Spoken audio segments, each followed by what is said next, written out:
Bonjour à tous et bienvenue dans cette nouvelle vidéo. Aujourd'hui, on se retrouve pour réaliser un des classiques de la viennoiserie et de la gastronomie française. Enfin, pas si française que ça, vous verrez. Je veux bien sûr parler des croissants au beurre. Allez, c'est parti pour la recette.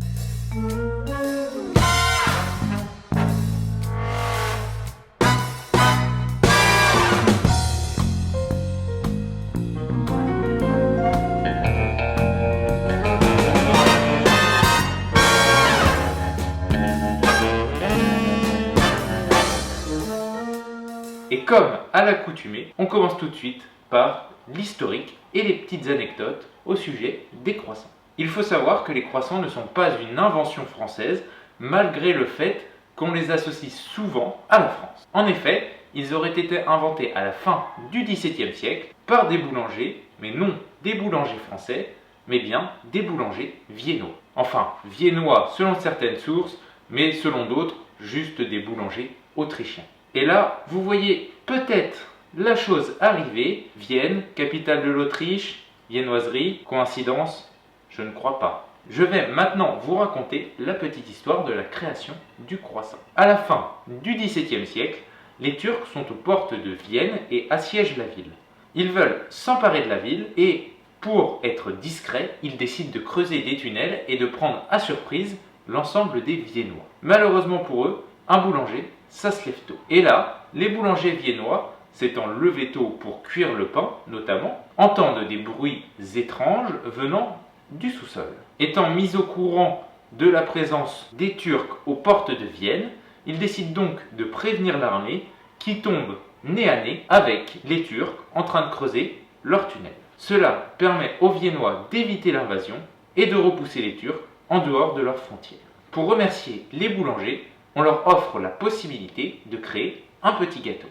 Et quoi de mieux pour narguer les Turcs que de reprendre un des symboles sur leur drapeau, le croissant. Et c'est à partir de là qu'ils décident de créer une petite viennoiserie en forme de croissant. Et pour voir passer le croissant de l'Autriche à la France, il faudra attendre Marie-Antoinette en 1770, qui n'est autre qu'une Autrichienne qui vient en France épouser Louis XVI. Sur ce, c'est parti pour la recette. Pour réaliser les croissants, vous aurez besoin de seulement quelques ingrédients qui sont réunis ici. Tout d'abord, de la farine T55. Faites bien attention à ce que ça soit bien de la T55 puisqu'on aura aussi besoin de farine T45. Ensuite, vous aurez bien évidemment besoin de sucre et de sel, un petit peu de levure. La levure de boulanger, comme d'habitude, vous pouvez utiliser de la fraîche ou de la déshydratée. Et un mélange d'eau et de lait. Le lait, il va donner du moelleux à notre pâte. Et enfin, que serait un croissant sans matière grasse? Et il nous faudra donc beaucoup de beurre pour tourer notre pâte à croissant. Pour commencer, on va venir pétrir notre pâte à croissant. Pour ce faire, on va venir mettre notre farine de gruau T45 avec la T55. Ensuite, on va venir rajouter notre sucre, notre sel, notre levure de boulanger et on va finir par rajouter en plusieurs fois notre mélange eau et lait et on va venir mélanger comme ceci au début et après on viendra le pétrir sur le tour.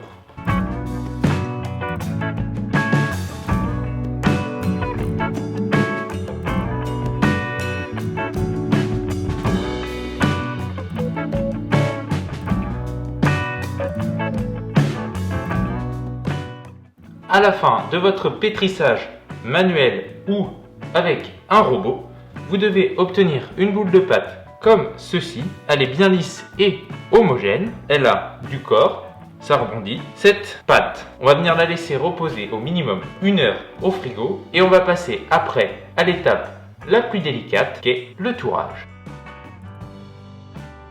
Une fois que votre pâte elle a reposé au minimum 1 heure, on va pouvoir passer au tourage. Il va falloir commencer par venir travailler notre beurre. Et pour ce faire, vous voyez, j'ai coupé mon beurre en lamelles. Je l'ai disposé sur une feuille de papier cuisson. On va venir refermer comme ceci.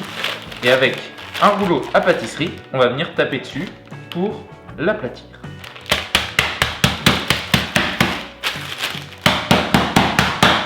Et voilà, vous voyez, on a notre plaque de beurre qui va être parfaite et plus facile à mettre dans notre pâte. En parlant de pâte, on va venir prendre notre pâte à croissant, on va venir la disposer sur notre plan de travail avec un petit peu de farine. À l'aide de notre rouleau à pâtisserie, on va venir l'étaler, lui donner une forme de rectangle, comme ceci. Vous voyez, on a notre rectangle et on va venir prendre notre plaque de beurre, on vient la disposer comme ceci et on vient recouvrir avec l'autre partie. Et enfin, avec la paume de la main, on vient légèrement appuyer et on va finir avec le rouleau, doucement, sans trop appuyer. On va venir étaler jusqu'à temps que notre pâte elle ait une épaisseur suffisamment fine. Une fois que vous avez quelque chose de suffisamment fin et de bien régulier sur tout votre pâton, on va venir, comme la pâte feuilletée, plier en trois notre pâte. Donc on vient bien tirer aussi un peu sur les bords, histoire qu'on ait du beurre bien partout, que ça soit bien régulier. Et là, vu qu'il fait chaud, on va la mettre au congélateur. Mais sinon, en temps normal, on peut donner directement un deuxième tour. Et pour la mettre au congélateur, vous voyez, j'ai repris la feuille de papier cuisson qu'on a utilisée pour le beurre et je viens couvrir avec le dessus pour éviter que ça croûte. Notre pâte à croissant, elle a redurci grâce au beurre justement qui est à l'intérieur et à son passage au congélateur. On va désormais pouvoir lui donner un deuxième tour. On va venir délicatement, comme tout à l'heure, l'étaler jusqu'à temps qu'on ait une épaisseur qui soit satisfaisante. On vient, on prend et on plie en trois, on rabat comme ceci, de façon à former un joli rectangle. Et là, on va tout de suite donner le troisième tour. C'est parti pour le troisième et dernier tour. Et une fois que vous êtes arrivé à cette étape-là, on va venir laisser reposer notre pâte à nouveau 20 minutes à peu près au congélateur, puis 1 heure au frigo, avant de pouvoir l'étaler pour la détailler. On va maintenant pouvoir venir l'étaler une dernière fois. Et là, ce n'est pas pour donner un tour, mais pour la détailler ensuite. Mais avant cela, on va juste la couper en deux pour voir l'intérieur.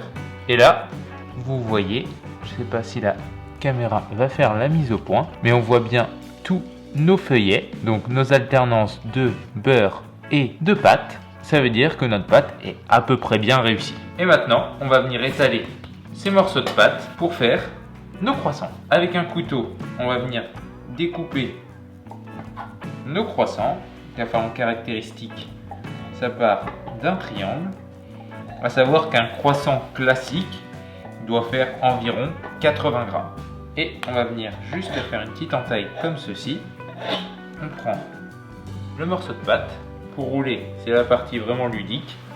On tire un petit peu, on plie le bord ici et on vient et on élargit pour donner une belle forme de croissant. Et on vient ensuite le déposer sur une plaque comme ceci.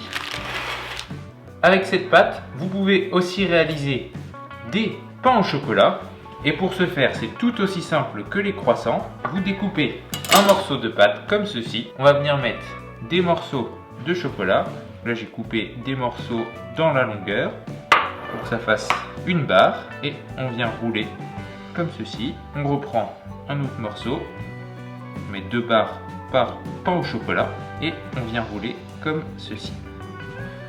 Et vous voyez, on a un pain au chocolat et non une chocolatine. Et maintenant, on va venir mettre un torchon sur notre plaque et on va laisser pousser environ 45 minutes nos croissants avant de pouvoir les faire cuire. On arrive maintenant à la dernière étape, la cuisson de nos croissants et de nos pains au chocolat. Alors, avant cette cuisson, il va falloir qu'on vienne dorer avec un petit peu d'œuf nos croissants et nos pains au chocolat pour qu'ils prennent une belle couleur à la cuisson. Et pour la cuisson, on va venir les faire cuire à 180 degrés, chaleur tournante. Et là, vous voyez, pour la dorure, on va venir en appliquer délicatement comme ceci. Il ne faut pas trop en mettre parce que sinon, ça va faire une croûte et nos pains au chocolat et nos croissants, ils vont pas pouvoir développer à la cuisson. Lorsque vous avez bien doré toutes vos pièces, et ben c'est parti pour la cuisson. On va les enfourner et on les enfourne environ une vingtaine de minutes.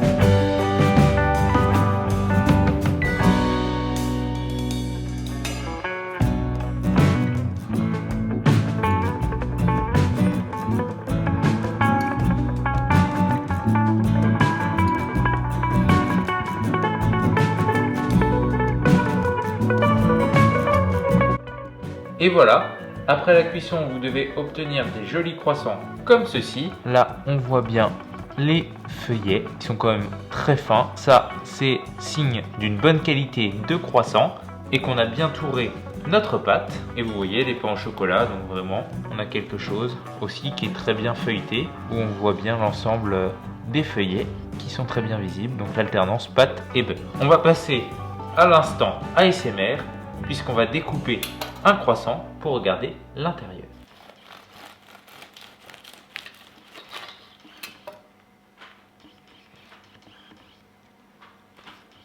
On a quelque chose de bien alvéolé à l'intérieur, bien cuit.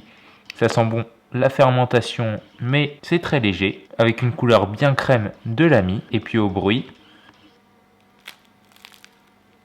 ce côté bien croustillant sur l'extérieur. Nos croissants, ils sont réussis. En attendant, je vous dis merci d'avoir suivi cette vidéo. Comme d'habitude, n'hésitez pas à proposer des recettes dans les commentaires. N'hésitez pas non plus à partager la vidéo si vous avez apprécié. Je vous dis à une prochaine. A plus!